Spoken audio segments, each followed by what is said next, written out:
What is going on, everybody? Welcome back to the channel. We've got a lot to talk about. If you're new here, welcome. We talk about wrestling. We review wrestling things. If you enjoy wrestling things and people talking about said things, please feel free to subscribe, leave a like on the video, and join the community. If you told me that after this Raw, we'd have a new future for the Judgment Day with Liv and Raquel being champions, defeating Bianca and Naomi, I would have probably shocked. I would have been shocked. Like, was not on my bingo card for this episode. Crazy into Raw. In general, a lot of crazy things happened on this Raw. I thoroughly enjoyed it, but we're going to talk about what I enjoyed and what I didn't enjoy. This is one man's opinion.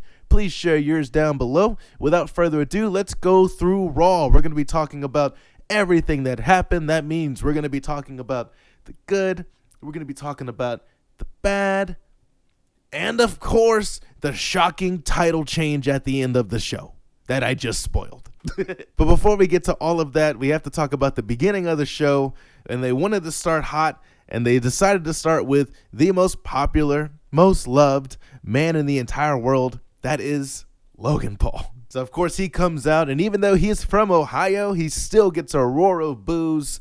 Nobody likes him. Nobody wants him there, which makes him such a great heel for WWE. He comes out. He just starts talking about the chamber, talks about how he's going to win, talks about how he's going to beat 3 doorknobs and John Cena. So somebody should tell him that he's missing a person, and maybe he had forgotten about the man that came out, which was CM Punk, who came and interrupted the Maverick while he was talking. How rude. So CM Punk comes out to a roar of cheers, the exact opposite treatment, even though he is not. Wait, is he from Ohio? No, he's from Chicago. What am I talking about? So he's not from Ohio, and he still comes out to a greater response than Logan Paul because he is CM Punk. He is amazing on the mic, and it's no different here. He grabs the mic and just starts doing his thing. But they have a little back and forth. It ends with Logan Paul giving him a slap and then running away. Punk still chimes in with a little chatter at the end, gets the last word, and that's it. Nothing to it. Just a pretty solid start to Raw. Could have been more exciting. It could have been less exciting. It was just a thing, and we move on. And we moved on to an amazing match, in my opinion. We did have Ludwig Kaiser versus Pete Dunne versus the man himself, Penta. And you already know, if you've been watching this for a while, that I love Penta. I love everything they're doing with him. Although I have one critique, and it happens right here. This match was great. This match was solid. Although I have to admit, I do find myself feeling like they're dragging this on a little bit. Maybe I'm alone in that, but now he's fought these guys quite a bit. Now he is new, and it's still exciting. It's still there. I just worry that we're going to drag this on for too long. It feels like we're on the cusp of that. It's like I usually say, I'm not bored yet. I'm just getting there. I'll just throw that out there. But as far as the match, it was an amazing match. Let's break it down a little bit. And it was a typical triple threat match. I mean, nothing to it. So if you're a fan of triple threat matches, you loved it. If you hate those things, you probably hated it. I thought it was great. I love triple threats. It was fast paced for sure. The name of the game was speed. And at one point, Penta was even doing back-to-back dives. One over here on this side of the ring, and then one over there on the other side of the ring to Kaiser, and then Dunne. And it was fast-paced. It was getting their moves in. It was getting the crowd hyped, getting the crowd excited, and it worked. It was amazing, like I said. At the end of the match, it kind of went like this. So an amazing, what they're calling a Mexican destroyer, an amazing Mexican destroyer, jumping off of Kaiser's back to hit it to Dunne. Really, really good spot. Flawless. Got a good pop. And then he goes and sacrifices the arm of Pete Dunne. Just sends that thing straight to hell. And then he goes for, I'm talking about Penta, goes for the Penta driver when Ludwig Kaiser, that sneaky son of a gun, came in and breaks it up. He throws Penta out of the ring and steals the win. So Penta's first loss. Of course, he didn't get pinned, and I kind of saw this coming. This was pretty predictable. You put him in a triple threat match. It is a great way to have Penta get a loss without really getting a loss, if you know what I mean, because he did not eat the pin. It was Dunne eating the pin, and Kaiser got a win. Shout out to him. He's been doing phenomenal. And yeah, so it was really, really good. I really liked it. I only put in a criticism because I see the future I don't actually. This is the closest thing I have to a crystal ball. It's a bell. But I hope that I'm wrong in the fact that they're gonna drag this out. I feel like they might. But as terms of if this is a singular event in history, this was great. And then Rhea Ripley did an interview in the crowd. Nothing to it. Talked about her match coming up with Io Sky. Io Sky came out and guess what? Talked about her match coming up with Rhea Ripley. And then we moved on. Very brief, but very nice. And then we had match number 2. It was the New Day versus the LWO, fighting in Rey Mysterio's honor because he is out for an indefinite amount of time because the New Day brutally attacked him. And so they're fighting for his honor. And it was a fine match. It was good. One of the weaker matches on the card, in my opinion, but this card had a lot of great matches, so that's not saying it was a bad match. It was just a middle-of-the-pack match, in my opinion. LWO takes control. At one point, Woods then distracts the referee. This is the finish. And then Kofi goes for the eyes. He goes for the eyes. So a solid way to gain control as a heel. And then they get the win. So, yeah, it did everything it needed to do. It still makes the New Day look strong. It makes LWO look pretty strong because they lost, yes, but it was because they cheated. So how dare they? And then the New Day sticks with their game plan of just beating up people after matches anyway. So they continue the attack on them. When Dragon Lee comes out to a pretty sizable pop and tries to save the day, but alas, he is outnumbered and he gets absolutely whooped. So there you go. So we're just kind of furthering this along. Nothing really to it. Just kind of working our way up this story. Nothing crazy here. We have crazier things to come. So we're going to keep moving on. We get a glimpse of the Judgment Day in their locker room, and it's the same as always. Turmoil and betrayal looming over their head like the ghost of Christmas past. I don't even know what that means, but they're not on the same page, is what I'm trying to say. And they are coming off of the worst night, I think, in the history of any stable. All of them losing their big matches. Nobody on the same page. Talking about last week on Monday Night Raw. And so this week, they're like, guys, we got to get it together. Well, actually, no. Finn and Dom are blaming each other for the losses. Then Liv comes out and says, guys, we need to get it together. And it's all good because me and Raquel, we have a big title match in the main event tonight, and we're going to win those things. And at first, I was like, okay, yeah, right. But turns out I should not have been doubting them because later on, well, you know what happened. So we'll get to that, but this was just a little glimpse into the locker room of the Judgment Day. They're 100% turning on Finn Balor. You cannot convince me otherwise. Gun to my head, that's what I'm staking this on. And so, yeah, we moved on, and we moved on to a great segment after this, so let's talk about it. Because we did have Gunther coming out and doing his heel stick to a roar of boos, which is a great, great sign. And he starts talking about Jay, and he starts talking about how he was the typical stuff. Like, I didn't want to face him. I was actually kind of mad he chose me, but now I get to embarrass him at WrestleMania, so blah, blah, blah, blah. And then he says, in fact, I'm actually gracing the audience today. I'm so generous, right? That kind of demeanor. I'm so generous that I'm actually going to fight tonight, and I chose a hand-picked opponent, somebody who I think can prove themselves against me. And at first, I had no clue who this was. And then he announced it was none other than Akira Tozawa. So here he comes. And I love this man. He's absolutely a phenomenal wrestler. I think people forget that. I'm going to admit, forgot that because he's doing the comedy thing so well. And so he comes out and he's timid and he's playing that role really, really well. His facial expressions, just everything about him, not just the moves. He's a really, really great character.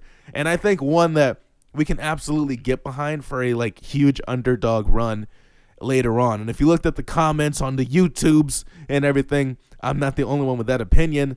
He just captivated me. And this was absolutely my favorite segment of the night because it just got better from here. So Tozawa comes out and Gunther starts talking to him like he's a child. He starts going, I picked you because when I first came to the arena tonight, you and your little buddies were making TikToks and dancing, and you have potential, but you're wasting it. Why is Gunther sounding like my dad right now? And then he tells him, that's why I want you to prove yourself, so you're welcome. Okay, so crowd is 100% behind Tozawa at this point.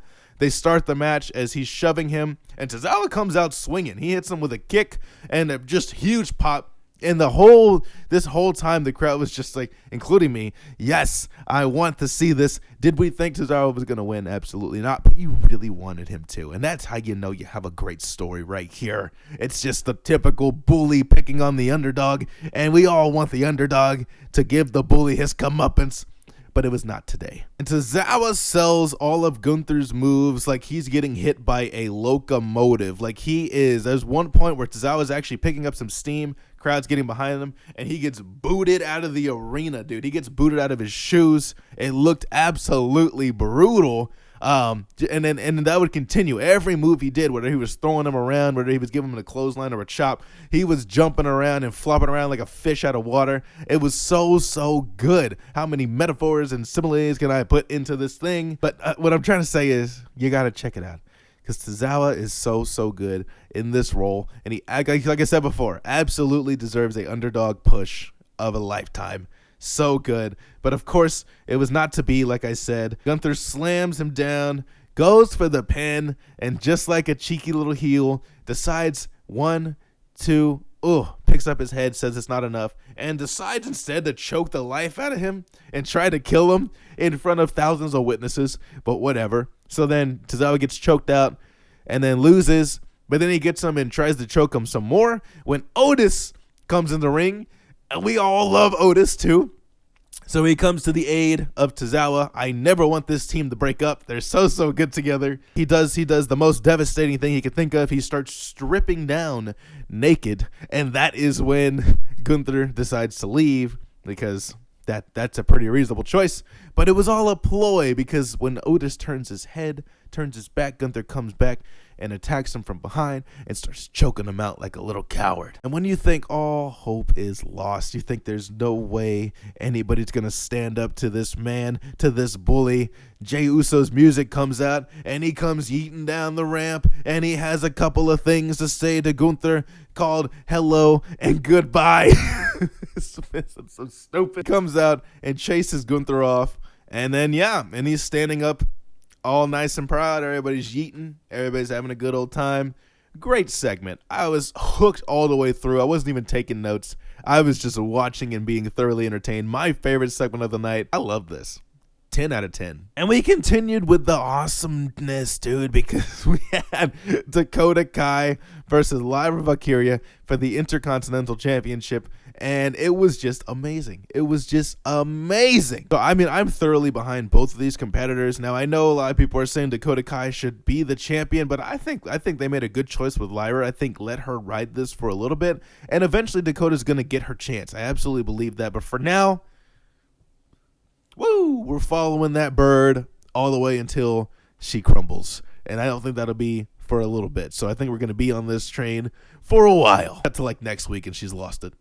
At one point, this was the most impressive move of the night for sure. Lyra picked up Dakota Kai while they were on top of the ropes for a suplex, turned it into a superplex. But before she dropped her down, she held her up there for at least 15 years. Like, she held her up there for so long.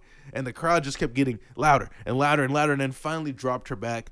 Such a great spot, and Lyra just has freaking strength, dude, and agility, right, and balance, and all of the things that you need in order to pull off a move like that on the ropes. Super phenomenal stuff. Yeah, this match was amazing. Got holy shit chance. It got this is awesome chance. You just got to go check it out. Honestly, it was really great. And then, of course, it ended with a Nightwing from Lyra. Nothing fancy, just one finish for the 1, 2, 3.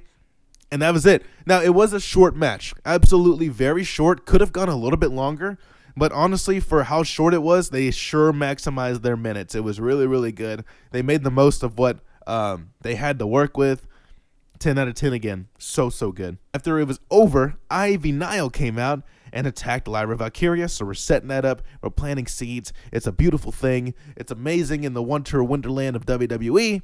I love this story. Let's keep on going. Let's ride this all the way to WrestleMania. Then Sammy made me cry a little bit because he had a sit-down interview, and I mean, he put all of the emotion into this. It was so good from top to bottom. I don't know if you could tell, but I actually really enjoyed this episode of Raw. I have nothing but positive things to say about this because it was just so good. And he talks about how Kevin Owens is turning him into somebody he doesn't recognize, and he doesn't recognize Kevin Owens, and he's gone too far, and he's going to destroy him at Elimination Chamber. And I am just looking forward to this match. And I actually take back what I said. Look, I said that we should have this at WrestleMania. Absolutely not. This should be Elimination Chamber in Toronto. I totally see that now.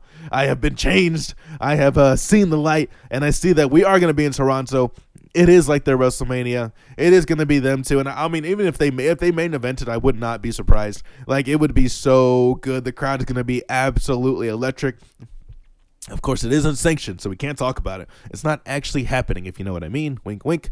But I'm sure we're going to carve out a great bit of time for this, and it's going to be awesome. Moving towards the end now. Well, actually, we have a few more things to go because this is a long-ass show we're talking about here. Dominic versus Braun Breaker. Talk about this very briefly. I mean, look, it was just amazing, top to bottom. Another match that was cut short, and I was really getting into it. Like, Dominic versus Braun, they have great chemistry. You know, Mysterio, of course, great at selling the moves that given to him. Braun is just an absolute tank of a human being, and so it was great. And it did, unfortunately, get cut short because the Judgment Day interfered and caused the disqualification, and then just beat Braun Breaker up. Yeah, he was able to reverse everything. He got Finn Balor and Carlito off of him. He actually speared Carlito in midair out of his skin. Looked so good. And then he came face to face with Finn Balor and just started barking at him. And this just sent him away because he was really intense. It was really intense. And this whole thing was great.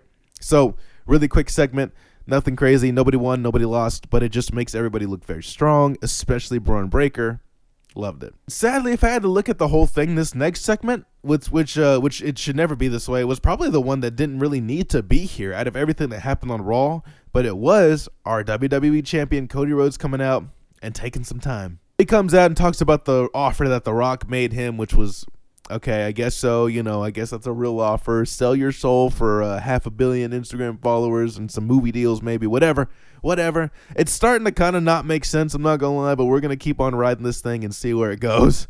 When Seth Rollins comes out and interrupts him, looking absolutely smackalicious as usual, and he comes out and he's like, you know, you're crazy for even entertaining this, and actually the fact that you didn't slap The Rock in the face last week for even suggesting this offer is a slap in the face to me. And he makes a lot of good points because it was Seth Rollins who helped Cody Rhodes win the title last year and was, as they say, the MVP chance coming out of the entire WrestleMania, really, and of the entire Cody Rhodes winning the thing. He was literally his shield. All the cinematic writing in the world cannot top that. That was so good. And he says, everything we worked for together, what I sacrificed to get you that title, you're just going to throw it away? For what? Like I said, honestly, nothing. But he says, you know what? I'm going to win the chamber, and when I face your WrestleMania, I want to face Cody Rhodes that has a soul. I don't want to face some zombie. Okay, so that was pretty much what we had here. Now, don't get me wrong, it was great. Excellent. It definitely needed to further story and such like that. But, I mean, as far as everything else we've seen, I think it could have been maybe a little bit shorter. I don't know. Being nitpicky, because I did really enjoy the Raw. That's going to be my little nitpick of the night. Then we had the shock of the night, ladies and gentlemen. We had the main event. It was Bianca Belair and Naomi defending their tag team titles versus Liv Morgan and Raquel Rodriguez. And like I said, not for 1 second did I think they actually had a chance to win this thing. But WWE always keeping us on our toes, especially this time of year. What an amazing thing. Look, I'm not going to lie. I have some notes here. I have some things that happened, but you have to just go back and watch this. It was a phenomenal match. Let's just say that right off the bat. The crowd was through and through electric, you know, through the entire thing. And I don't know what I'm trying to say there, but it was just so good. The energy was there. The moves were there. The storytelling was there. And Dominic was there, even though he wasn't invited, he was there, and he was playing his role perfectly. Everybody hit their spots. Everybody hit their marks. There was so much going on that I don't even know if I have the capacity to tell you everything that happened. Go back and watch it yourself. I'll break down the end for you. And here we go. Naomi hits Liv with the thing to knock her on the ground. I didn't write down what that was. But anyway, she goes for a split leg moonsault thing. It is blocked by Raquel Rodriguez as Dominic is distracting the referee and doing his thing. She then slams Naomi's head onto the post and completely knocks her out cold. Oh my goodness. And that was really it. Like, she really just slammed her head and knocked her out cold. And then Liv goes for the 1. Liv goes for the 2. And actually gets the 3. So, ladies and gentlemen, we did have new champions. Can you believe it? I was shocked. Got a huge reaction. And yeah, where do we go from here, man? So, what does it change? Well, the champs are the champs. I'm sure we're going to feed into this as Jade Cargill comes back. And this is a great little story that we have going into the chamber, because it is Liv Morgan in the chamber, but without Raquel. But it is Bianca and Naomi both in the chamber. So we're going to do something with that. That's going to be a great little story in there. So, I mean, just amazing. And okay, and that brings us to the end of Raw. So we've made it, guys. I'm so glad you stuck around for this. Overall, I got to say, entertaining throughout. It was a great Raw. Amazing stuff. My favorite thing in the world was Gunther and Akira Tozawa. And then this ending. And it's an amazing ending because I didn't see it coming. It was a great match. And it was a great tag match. And that doesn't always get featured in the best ways. Good stuff. In fact, I give an overall grade for these things at the end. For this Raw, I'm going to give it a drum roll, please. An A. It was amazing Raw. I mean, A. All the way around. It just kept building up. And we had an amazing finish to the episode, like I said. So there you go. And with that, ladies and gentlemen, thank you so much for watching. If you enjoyed this video, please leave a like, leave a subscribe, leave whatever you need to do. Leave your favorite pie in the comments, whatever you want to do about it. Show me that you made it to the end of this video. Elimination Chamber to look forward to, and we have Monday Night Raw next week with with Rhea Ripley and Io Sky fighting for the title. So we have all that to look forward to and more. So until then, I will see you on the next one.